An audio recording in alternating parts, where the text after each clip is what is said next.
বন্ধুরা, তোমরা যারা এসব একঘেয়েমি গল্প শুনতে শুনতে ক্লান্ত হয়েছ, তাদের জন্য নিয়ে এসেছি একদম খোলামেলা অডিও গল্প।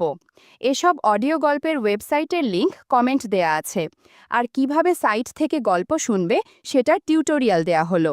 সাইটে ঢোকার পরে এরকম বিজ্ঞাপন আসলে এখান থেকে কেটে দিবেন। যে গল্প শুনতে চান সেটাই ক্লিক করার পর যদি অন্য জায়গায় নিয়ে যায় তাহলে ব্যাক বাটন চাপ দিতে হবে। তারপর আবার গল্পের উপর ক্লিক করতে হবে। তারপর এই জায়গা থেকে প্লে বাটনে ক্লিক করতে হবে। প্লে বাটনে ক্লিক করার পর যদি আবার বিজ্ঞাপন আসে তাহলে বিজ্ঞাপন এখান থেকে কেটে দিতে হবে। আমি ব্যাগ থেকে গামছা আর একটা শাড়ি বের করে বাথরুমে ঢুকলাম। জলের ধারা গায়ে লাগতেই মনে হচ্ছিল সব ক্লান্তি ধুয়ে যাচ্ছে। স্নান শেষে গা মুছতে মুছতে আয়নার সামনে নিজেকে একটু গুছিয়ে নিই। তারপর ভেজা চুলে শাড়িটা গুছাতে গুছাতে বেরিয়ে এলাম। জামাকাপড় ভেজা ছিল বলে গায়ে জড়সড় লাগছিল কিছুটা। আমার নাম লতা মণ্ডল, বয়স ৩০ পেরিয়েছে। আয়নায় তাকালে ভাবি চুলে কয়েকটা সাদা ধরেছে ঠিকই, কিন্তু নিজেকে আজও ফুরিয়ে যাওয়া মনে হয় না। গায়ের রং ফর্সা, উচ্চতা মাঝারি, কিন্তু হাঁটার সময় মানুষ এখনও তাকিয়ে থাকে। চলার মধ্যে একটা ছন্দ আছে, আর কথার ভঙ্গিতে মাঝে মাঝে কড়া সুর আসে। তবে কাউকে ভালো লেগে গেলে সেই গলার সুরও অনেকটা বদলে যায়। আমি শহরের মেয়ে না। ৭ বছর আগে স্বামী রেখে ছেলেকে গ্রামে রেখে এসেছি। ছেলের নাম রতন, এখন ক্লাস 3-তে পড়ে। আমার বাবা মায়ের কাছেই থাকে। হারান মণ্ডল আমার স্বামী, মাঠে কাজ করে। সন্ধ্যায় ফিরলে তার শরীরে একটা আলাদা গন্ধ লেগে থাকে। সংসারে টানাটানি ছিল, পেট চালাতে শহরে চলে আসা। ভাবছিলাম অন্তত ছেলেটার মুখে ভাত দিতে পারব। শহরের বাড়িগুলোতে কাজ করতে এসে বুঝেছি এখানে শুধু বাসন মাজার কাজ না, নিজেকেও সবসময় পরিচ্ছন্ন ও পরিপাটি রাখতে হয়। প্রথম যে বাড়িতে কাজ নিয়েছিলাম সেখানে মালিক ছিলেন বিজয় দত্ত। তার স্ত্রী অফিসে যেতেন আর উনি বাড়িতেই থাকতেন। একদিন দুপুরবেলা কাজ করতে করতে বললেন, তুই তো অনেক কষ্ট করিস লতা, তোর স্বামী কিছু দেয় না? আমি কিছু বলিনি, চুপ করে তাকিয়েছিলাম। উনি হাতে ৫০০ টাকা দিলেন, বললেন, এইটা রাখ, আজ শুধু একটু গল্প করিস আমার সঙ্গে। সেই দিন আমি বুঝেছিলাম এই শহরে অনেকেই মানুষ দেখে না, দেখে তাদের প্রয়োজন। এরপর বহুজনের নাম শুনেছি, সুবীর, রঞ্জিত, অমল, শ্যামল। কেউ সাহায্য করতে চেয়েছে, কেউ বন্ধুত্ব করতে। আমি সব কিছু বুঝেও কখনো খুব কড়া হইনি, কারণ এই শহরে একা মেয়েদের বাঁচতে হলে অনেক হিসেব করে চলতে হয়। এইবার নতুন কাজ পেলাম এক একা ছেলের বাসায়। নাম অর্জুন নাথ, বয়স ২৪, ভার্সিটিতে পড়ে। বাবা মা কলকাতায়, সে এখানে একা থাকে। প্রথম দিন দরজা খুলে আমায় দেখে একটু থমকে গেল। মাথা থেকে পা পর্যন্ত চোখ বুলিয়ে নিয়ে বলল, আপা বলবো না তো আপনাকে, বেশ স্মার্ট লাগছেন। আমি একটু হেসে মাথা নিচু করে বললাম, দাদা, কাজের জন্য এসেছি। নাম লতা। ছেলেটার চোখে এক ধরনের কৌতূহল ছিল, তবে সেই কৌতূহলের ভেতরে আবার একটা ভদ্রতা মেশানো। এমন চাহনি আগেও দেখেছি, কিন্তু ওর চোখে একটা বেখিয়ালি কোমলতা ছিল। ঘরদোর ঘুরিয়ে দেখালো, কিচেন, ডাইনিং, বেডরুম সবই বেশ গোছানো। তবু কোথাও যেন একা থাকার ছাপ লেগে আছে। সপ্তাহে ৪ দিন এলেই হবে, বলল সে। আপনি ভালো রান্না করেন তো? আমি মাথা নেড়ে বললাম, চেষ্টা করি দাদা। সে বলল, ভালো করলে বকশিস থাকবে। আমি ঘর মোছা শুরু করলাম। কাজ করতে করতে বুঝতে পারছিলাম ছেলেটা কাছাকাছি ঘোরাফেরা করছে। হঠাৎ জিজ্ঞেস করল, আপনি গ্রামের মেয়ে? আমি বললাম, হ্যাঁ দাদা, নদিয়া জেলা। জামাই আলাদা থাকে, এখন ছেলেকে নিয়েই ভাবি। সে চুপ করে গেল, তারপর হঠাৎ বলল, আপনাকে দেখলে মনে হয় আপনি খুব শক্ত মেয়ে। আমি হেসে বললাম না কিছু, শুধু চোখ নামালাম। ভিতরে কেমন যেন হালকা কাঁপুনি উঠল। এই শহর, এই ফ্ল্যাট আর এই একলা দুপুর সব মিলিয়ে মনে হচ্ছিল কিছু একটা ধীরে ধীরে বদলে যাচ্ছে। আমি তো এমনিতে চুপ করে থাকি না, তবে কারো চোখে যদি নিজেকে নতুনভাবে দেখি একটু থেমে যাই। চা বানাতে যেতেই পেছন থেকে অর্জুন বলল, ১ কাপ আমাকেও করবেন? আমি বললাম, কাজের লোকের চা তো আর মালিকেরা খায় না। সে হেসে বলল, আপনি কাজের লোক না, আপনি অনেক আলাদা। চা বানাতে বানাতে মনে হচ্ছিল অনেক দিন পর কেউ যেন ভেতরের মানুষটাকে ডেকেছে। সেটা কি শুধু সৌজন্য, নাকি আরও কিছু, আমি জানি না। তবে এটুকু জানি, প্রতিটা চোখ, প্রতিটা শব্দ কোথাও না কোথাও গড়ায়। দ্বিতীয়বার যখন গেলাম সকালটা ঠান্ডা ছিল। আমি শাড়িটা একটু গুছিয়ে কোমরে আটসাট করে নিলাম। ফ্ল্যাটে ঢুকেই দেখি অর্জুন লুঙ্গি পেঁচিয়ে ব্যালকনিতে। ছায়ারোদের ভেতরে ওর চেহারাটা যেন থেমে থাকা এক ছবি। আজ দেরি করলেন? বাসে ভিড় ছিল দাদা, আমি চোখ নামিয়ে বললাম। তার চোখে খেলে গেল একরকম হাসি। শরীর ছোঁয় না, কিন্তু মন কাঁপিয়ে যায়। চা চাইল সে। বললাম, এ বাড়িতে তো আমার হাতেই সব হয়। সে বলল, আপনার মুড বুঝেই খেতে চাই। শব্দটা শুনে বুকের ভেতর হালকা ঢেউ উঠল। কাপটা যখন ওর হাতে দিলাম, আমার আঙুল ছুঁয়ে গেল। সেই 1 সেকেন্ড অনেক কিছু বলল। আপনার আঙুলগুলো খুব সুন্দর, বলল সে। আমি হেসে বললাম, কাজের মেয়ের আঙুলেও কেউ সুন্দর খোঁজে? সে বলল, যারা দেখে না তারা জীবনের আসল স্বাদ বোঝে না। ঘর মোছা শুরু করলাম। সে এসে সামনে বসে বলল, আপনি এত সুন্দর হয়ে কাজ করেন কিভাবে? আমি থেমে বললাম, যার চোখ থাকে সে দেখে, যেমন আপনি দেখেন, তাই না? সে মুচকি হেসে বলল, আপনার চোখেও অনেক কথা জমে থাকে। ঘরদোর গুছিয়ে বেরুতে যাব, সে বলল, একটু বসবেন?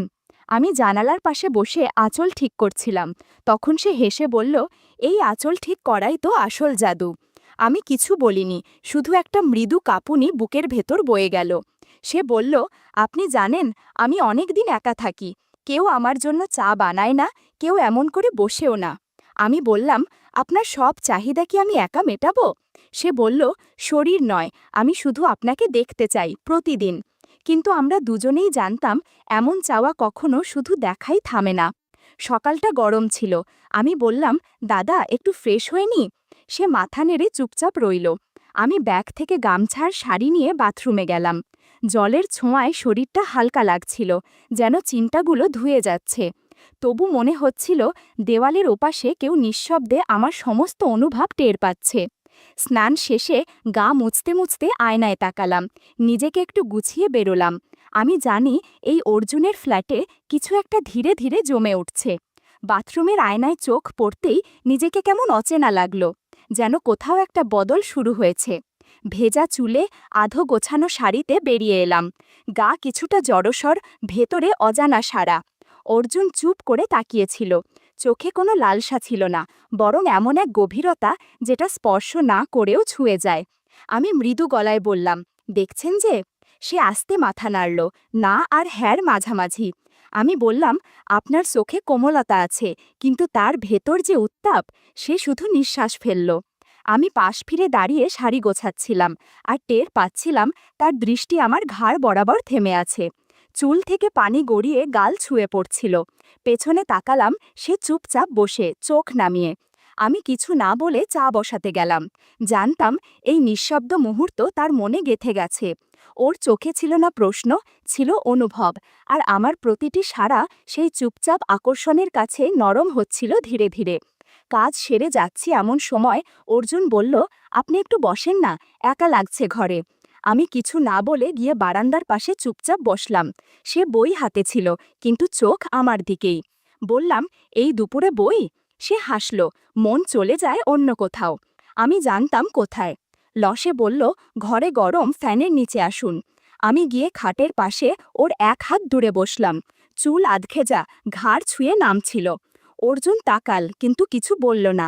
আমি জিজ্ঞেস করলাম, কিছু খাবেন? সে মাথা নাড়িয়ে বলল, না, আপনি পাশে থাকলেই হয়। সময়টাই অনেক কিছু বলে দেয়। তারপর দুজনের মাঝে নিঃশব্দে একটা কিছুর জন্ম হলো, যেটা চোখে মুখে বলা হয় না, শুধু অনুভব করা যায়। আপনার পাশে একটা ঘ্রাণ পাই, যা কোথাও পাই না, অর্জুন বলল। আমি একটু চমকে তাকালাম, তারপর হেসে বললাম, এই গন্ধ তো দুধ, সাবান আর পানি মিশে তৈরি। জানি সে আবেগে বলেছে, তবুও মনে কোথাও একটা নড়ে উঠল। আমি একটু গা ঘেঁষে বসলাম, অনিচ্ছুক ভাব দেখিয়ে, অথচ মন চাইছিল। তার আঙুল ছুঁয়ে গেল আমার আঙুলে, মুহূর্তটা কাঁপিয়ে দিল, অথচ কেউ কিছু বলল না। যেন ঘরের নিঃশব্দতাও টের পেল কিছু একটা বদল যাচ্ছে। আমি বললাম, আমি যাব? সে ফিসফিসিয়ে বলল, আরেকটু থাকুন, আপনার পাশে বসলে মন শান্ত হয়। আমি রইলাম। কিছু অনুভব বলা যায় না, শুধু টের পাওয়া যায়। সেদিন শুক্রবার। অর্জুন বলেছিল, আজ কলেজে যাচ্ছি না, দেরি করে এসো, একা লাগবে। তার এমন করে বলা ভেতরটা ছুঁয়ে গেল। সত্যিই তো, আমি কি চাই না কেউ আমার জন্য অপেক্ষা করুক? বাসে করে এসে দেখি মাথা ঘেমে গেছে, চুল ভিজে কপাল ছুঁয়ে নামছে। সে বলল, আপনার মাথা ভিজে গেছে, বসুন, আমি তোয়ালে দিই। আমি অবাক হলাম, আপনি দেবেন? সে হেসে বলল, শুধু আপনি কেন, আমিও যত্ন নিতে জানি। সে একটা নরম তোয়ালে এনে দিল। আমি চুল মুছছিলাম আর টের পাচ্ছিলাম ওর নিঃশব্দ দৃষ্টি, যেন বাতাসও থেমে গেছে। আমি বললাম, চুল মুছতে ঘাড়ে ব্যথা লাগে। সে বলল, আমি সাহায্য করব? আমি তোয়ালে ওর হাতে দিয়ে বললাম, দেখি আপনার হাতে কেমন যত্ন। সে পেছনে দাঁড়িয়ে চুল মুছতে লাগল। তার হাতের চাপ নরম, নিঃশব্দ। আমি চোখ বন্ধ করলাম। ঘ্রাণ কি সব জায়গা থেকে একই রকম আসে? সে বলল, এই ঘ্রাণে মায়া আছে। আমি বললাম, চুল শুকিয়ে গেছে আর দরকার নেই। সে একটু পেছিয়ে দাঁড়ালো, মুখে অপরাধবোধ। আমি বললাম, কাছাপিছার হিসাব মনের জায়গায় চলে না অর্জুন।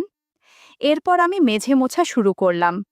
কাজ শেষে খাটের পাশে বসে হাওয়াটা নিতে গিয়েছিলাম। সে এসে আমার পাশে বসল। দুজনেই চুপ, শুধু ফ্যানের শব্দ আর আমাদের নিঃশ্বাস চলছিল। হঠাৎ আঙুলে তার ছোঁয়া টের পেলাম, সরালাম না। আপনি গেলে ঘর ফাঁকা ফাঁকা লাগে, সে বলল। আমি বললাম, আর আমি থাকলে? সে বলল, তাহলে মনে হয় কিছুই হারায়নি। আমি হেসে বললাম, অভাব তো আমার জীবনেই বেশি। সে চুপ করে রইল। তারপর বলল, আপনার পাশে এলে মনটা থেমে যায়, শান্ত হয়। আমি বললাম, সব ইচ্ছে তো পূরণ হয় না অর্জুন, কিছু ইচ্ছে অপূর্ণ থাকাই ভালো। একটু থেমে আবার বললাম, সব একবার অনেক সময় বহুবার হয়ে যায়, তখন আর ফেরার পথ থাকে না। আমি উঠে দাঁড়ালাম, আজ ফিরি, সন্ধে হয়ে যাবে। সে চুপচাপ দরজায় এসে দাঁড়ালো। আমি বেরিয়ে এলাম, কিন্তু পেছনে ওর চোখের টান ঠিকই টের পাচ্ছিলাম। পরদিন বিকেলে অর্জুন বলল, অনেক গরম, চলেন কোথাও বেরিয়ে যাই একটু ছায়ায়। আমি হেসে বললাম, এই রোদে জল, এতদিন কোথায় ছিলাম আমি? সে বলল, ওয়াটার পার্কে চলুন, ফাঁকা জায়গা, আর কেউ থাকবে না, শুধু আমরা। আমি কিছু না ভেবেই রাজি হয়ে গেলাম। পার্কটা নিরিবিলি। আমি রঙিন শাড়ি পরে হাঁটছি, ব্লাউজটা হাতে। পানি পছন্দ না হলেও পাশে অর্জুন থাকায় অদ্ভুত শান্তি লাগছিল। সে বলল, একটু ঢুকবন তো পানিতে, ঠান্ডা লাগবে। আমি মুচকি হেসে বললাম, শরীর ভিজিয়ে ফেলতে পারি না তো। সে হাত বাড়িয়ে বলল, আমি তো আছি। আমার মনে হচ্ছিল এই ছোঁয়ার প্রস্তাবটাও আসলে আরও কিছু বলছে। আমি ধীরে বসে পড়লাম পানির ধারে। ওর হাতটা কাঁধ ছুঁতেই অদ্ভুত এক শীতলতা বুক জুড়ে ছড়িয়ে গেল। আমি হালকা চমকে উঠে বললাম, চলুন নামি একটু। আমরা পানিতে নামলাম। ও একটু সামনে, আমি পেছনে। আমার ভেজা চুল পড়েছে কাঁধ ছুঁয়ে। ওর চোখ আটকে গেল। আমি বুঝতে পারছিলাম ও শুধু দেখছে না, অনুভব করছে। আমি বললাম, তুমি কি ভাবছ? সে কাঁধ ঝাঁকিয়ে বলল, তোমার কথাই ভাবছি। এই জল, নীরবতা আর দুজনের মাঝখানের দূরত্ব সব মিলিয়ে যেন একটা নিঃশব্দ বন্ধন তৈরি হচ্ছিল। সন্ধ্যার আগে অবধি সেই ছায়ার খেলা চলতেই থাকল, শান্ত, গভীর, নীরব। সকালে বাজার থেকে সবকিছু এনে আমার সামনে রাখল। তারপর হঠাৎ বলল, লতা, তুমি আজ কোথাও যাবে না, দরকার থাকলেও নয়, আমার মন খারাপ, তুমি থাকো। আমি থমকে গেলাম, এত সরাসরি করে তো কখনো বলেনি। আমি হেসে বললাম, আমার কোথাও যাবার সময় কোথায়? কিন্তু সত্যি বলতে, ওকে ছাড়া এই ফ্ল্যাটটা আমার কাছেও আজকাল ফাঁকা ফাঁকা লাগে। চোখ নামিয়ে বাইকে উঠলাম। এক ধরনের শান্ত আবেশ ভর করল মনে। রেস্টুরেন্টে বসতেই অস্বস্তি লাগছিল, ঘাড় শক্ত হয়ে এলো। সবাই যেন তাকিয়ে আছে। অর্জুন নীরবে তাকিয়েছিল। আমি মুখ ফেরিয়ে চায়ে চুমুক দিলাম। হঠাৎ ও ফিসফিসিয়ে বলল, এতদিন কোথায় ছিলে? ভেতরটা কেঁপে উঠল। আজ তার চোখে আমি আর পরিচিত কাজের মেয়ে নই, বরং এমন কেউ যার জন্য অপেক্ষা করেছিল সে। রেস্টুরেন্ট থেকে বেরোনোর সময় একজন পাশ থেকে বলল, চেনা লাগে আপনাকে? অর্জুন দ্রুত বলল, আমার আত্মীয়া, গ্রাম থেকে এসেছে। লোকটা চলে গেল, কিন্তু আমি বুঝলাম এই সম্পর্ক বাইরের চোখে কতটা ভঙ্গুর। ফ্ল্যাটে ফিরে আমি চুপচাপ ভিতরে চলে গেলাম। পরদিন সকালটা ছিল শান্ত। অর্জুন কলেজে যায়নি। রান্নার ঘ্রাণে ঘর ভরে উঠেছিল। হঠাৎ কলিং বেল। অর্জুন জানালায় উঁকি দিয়ে বলল, মা এসেছে। আমি থমকে গেলাম। ও ইশারায় ভেতরে যেতে বলল। রান্নাঘরের পেছনে গিয়ে গুটিসুটি মেরে বসে থাকলাম। বাইরে মা জিজ্ঞেস করছে, ঘরে নারীর গন্ধ কেন? অর্জুন কিছুতেই ঠিক করে উত্তর দিতে পারছে না। আমি ভিতরে ঘেমে কাঁপতে কাঁপতে বসে। অবশেষে মা চলে গেলেন। দরজা বন্ধ করে অর্জুন চুপচাপ দাঁড়িয়ে রইল। তারপর বলল, তুমি কেন ছিলে? মা সন্দেহ করেছে। আমি জানি এসব তোমার আগেও হয়েছে। আমি চুপ করে রইলাম। সে এগিয়ে এসে বলল, তোমাকে হারাতে চাই না, ভয় পেয়েছি শুধু। এমন করে আগে কাউকে ভালোবাসিনি। আমি শান্ত গলায় বললাম, তুমি সন্দেহ করেছ আর আমার অতীত টেনেছ, যেখানে দায়ী আমি ছিলাম না।